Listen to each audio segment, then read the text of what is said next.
সংবাদ সবাইকে স্বাগত জানাচ্ছি। আমি ফিরোজ তোহা। শুরুতেই সংবাদ শিরোনাম জানিয়ে দেব এই মুহূর্তে হাতে পাওয়া সর্বশেষ গুরুত্বপূর্ণ বাংলা আপডেট সংবাদ। শুরুতেই থাকছে, বাংলাদেশকে রোহিঙ্গা সংকটের সবচেয়ে বড় ভুক্তভোগী বলে মন্তব্য করেছেন বিএনপির মহাসচিব মির্জা ফখরুল ইসলাম আলমগীর। তিনি বলেন, বিশ্বজুড়ে সহিংসতা ও নিপীড়নের কারণে জোরপূর্বক বাস্তুচ্যুত প্রায় 12 কোটি মানুষ মানবেতর জীবনযাপন করছে।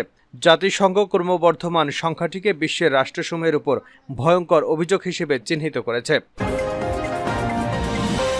এবারে জানাবো, সিলেট, মৌলভীবাজার, ফেনীসহ উত্তরাঞ্চলের বন্যা দুর্গত মানুষের সাহায্যে এগিয়ে আসার আহ্বান জানিয়েছেন ইসলামী আন্দোলন বাংলাদেশের আমির মুফতি সৈয়দ মোহাম্মদ রেজাউল করিম। জানাবো, আওয়ামী লীগের সাধারণ সম্পাদক এবং সড়ক পরিবহন ও সেতুমন্ত্রী ওবায়দুল কাদের বলেছেন, ফখরুল সাহেব যুদ্ধে জড়াতে চান, আমরা সেই ফাঁদে পড়ব কেন?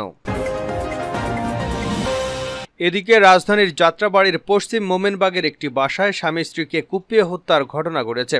বুধবার রাতে ঘটনা ঘটে। নিহতরা হলেন শফিকুর রহমান 60 এবং তার স্ত্রী ফরিদা ইয়াসমিন 50। এবারে থাকছে, পবিত্র হজ পালন করতে গিয়ে চলতি বছর সৌদি আরবে এ পর্যন্ত 30 জন বাংলাদেশি হজযাত্রীর মৃত্যু হয়েছে। এর মধ্যে হজের আনুষ্ঠানিকতা শুরুর আগে 17 জন এবং বাকি 13 জন হজের আনুষ্ঠানিকতা শুরু করবার পরে।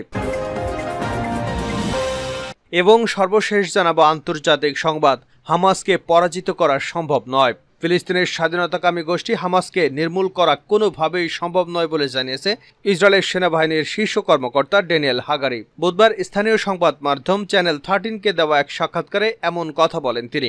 এতক্ষণ শিরোনাম শুনছিলেন, এবার বিস্তারিত। প্রিয় দর্শক, আপনি যদি এই চ্যানেলে নতুন হয়ে থাকেন, ভিডিওটি দেখতে দেখতে চ্যানেলটি সাবস্ক্রাইব করে আমাদের সঙ্গেই থাকুন। আর এই ভিডিও সম্পর্কে আপনি আপনার মূল্যবান মতামতটি কমেন্ট বক্সে জানিয়ে দিন। আর হ্যাঁ প্রিয় দর্শক, জানিয়ে দিন ভিডিওটি কোথা থেকে দেখছেন।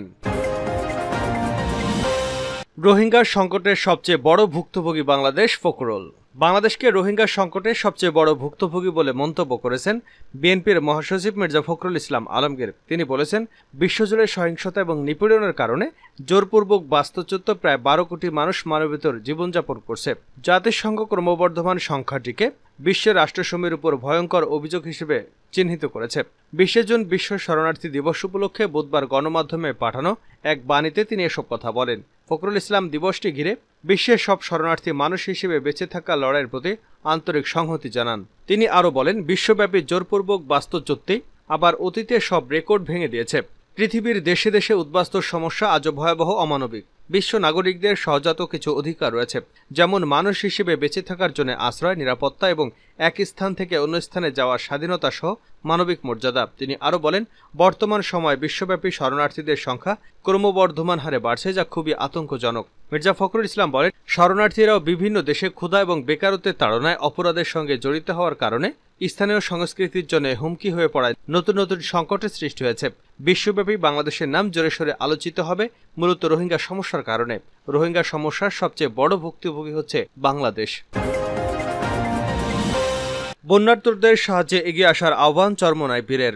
সিলেট, মৌলভীবাজার, ফেনীসহ উত্তরাঞ্চলের বন্যায় দুর্গত মানুষের সাহায্যে এগিয়ে আসার আহ্বান জানিয়েছেন ইসলামী আন্দোলন বাংলাদেশের আমির মুফতি সৈয়দ মোহাম্মদ রেজাউল করিম।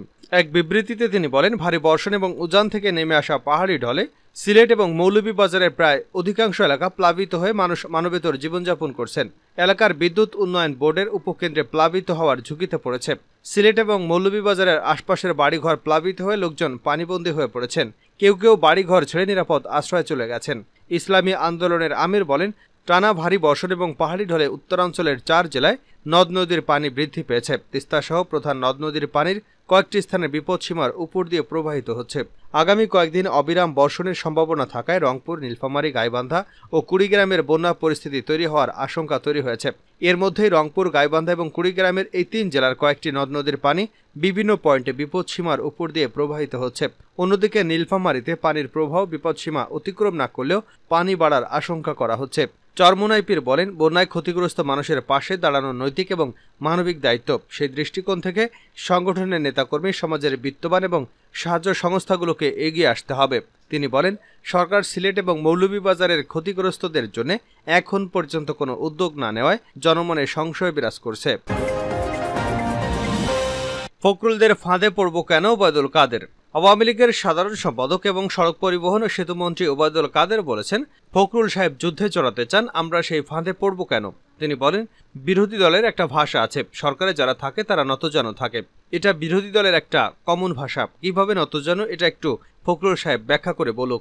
বিএনপি নেতা ফখরুল ইসলাম আলমগীর সহ বিরোধী দলের নেতারা অভিযোগ করেন, মিয়ানমার ইস্যুতে সরকার নতজানু নীতি অবলম্বন করছে। এ বিষয়ে সাংবাদিকদের প্রশ্নের জবাবে ওবায়দুল কাদের সচিবালয় নিজ দপ্তরে একথা বলেন। ওবায়দুল কাদের বলেন, সেন্ট মার্টিনে যে গুলিটা আসছে সেটা মিয়ানমার সরকারের না, সেটা আরাকানের যে রেবেলরা আছেন তাদের। সেখানে যে জাহাজগুলোর কথা বলা হচ্ছে সেটা তারা সরিয়ে নিয়েছে। তিনি বলেন, আমরা ক্ষমতায় আছি। 25শে অগাস্ট যখন রোহিঙ্গারা স্রোতের মতো আসছিল, তখন তারা কখনো কখনো আকাশসীমা অতিক্রম করেছিল। তখন আমাদের প্রধানমন্ত্রী ওয়াশিংটনে, আমি 1 মাস কক্সবাজারে ছিলাম। তখন প্রধানমন্ত্রী প্রতিটি বাহিনীর প্রধানকে ফোন করে বলতেন, কোনো অবস্থাতেই আমরা যেন যুদ্ধে লিপ্ত না হই। মিয়ানমারের সঙ্গে আমরা আলাপ আলোচনা করে সমাধান করব, আমরা যুদ্ধে জড়াবো না। এটা আমাদের দেশের জনগণের চাওয়া। এখন ফখরুল সাহেব যুদ্ধে জড়াতে চান, আমরা সেই ফাঁদে পড়ব কেন? ওবায়দুল কাদের বলেন, আমরা সরকারে আছি, আমাদের দায়িত্ব আছে, কর্তব্য আছে। সার্বভৌমত্ব চলে গেলে আমাদের ব্যথা লাগবে বেশি, কারণ এই জাতি মুক্তিযুদ্ধের সঙ্গে, মুক্তিযুদ্ধের পূর্ব প্রস্তুতি, স্বাধিকার লড়াইয়ের সঙ্গে আমরা ওতপ্রোতভাবে জড়িত। তিনি বলেন, মুক্তিযুদ্ধের সময় ফখরুল সাহেব কি করেছেন আমি জানি না, কোন সেক্টরে যুদ্ধ করেছেন সেটাও জানি না। এসব কথা বলে লাভ নেই। সার্বভৌমত্ব লঙ্ঘিত হলে, আলাপ আলোচনার সীমা যদি কেউ পেরিয়ে যায়, সত্যিই যদি তার আক্রমণ করে আসে, আমরা কি বসে থাকব? আমরা বসে বসে আঙুল চুষব?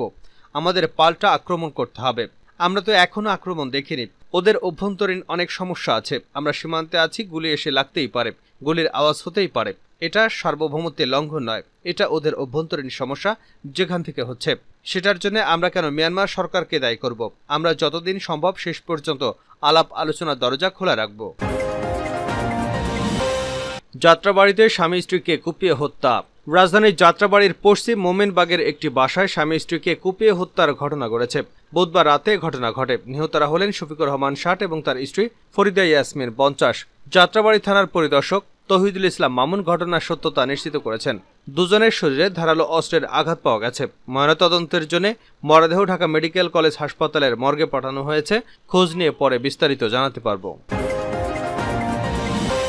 শেষ করছে আন্তর্জাতিক সংবাদ দিয়ে, হামাসকে পরাজিত করা সম্ভব নয় ইসরায়েলি বাহিনী। ফিলিস্তিনের স্বাধীনতাকামী গোষ্ঠী হামাসকে নির্মূল করা সম্ভব নয় বলে জানিয়েছেন ইসরায়েলের সেনাবাহিনীর শীর্ষ কর্মকর্তা ড্যানিয়েল হাগারি। বুধবার স্থানীয় সংবাদ মাধ্যম চ্যানেল 13-কে দেওয়া এক সাক্ষাৎকারে তিনি এমনটি বলেছেন। প্রতিবেদনে বলা হয়েছে, 8 মাসেরও বেশি সময় ধরে গাজায় হামাসের বিরুদ্ধে যুদ্ধ চালিয়ে যাচ্ছে ইসরায়েল।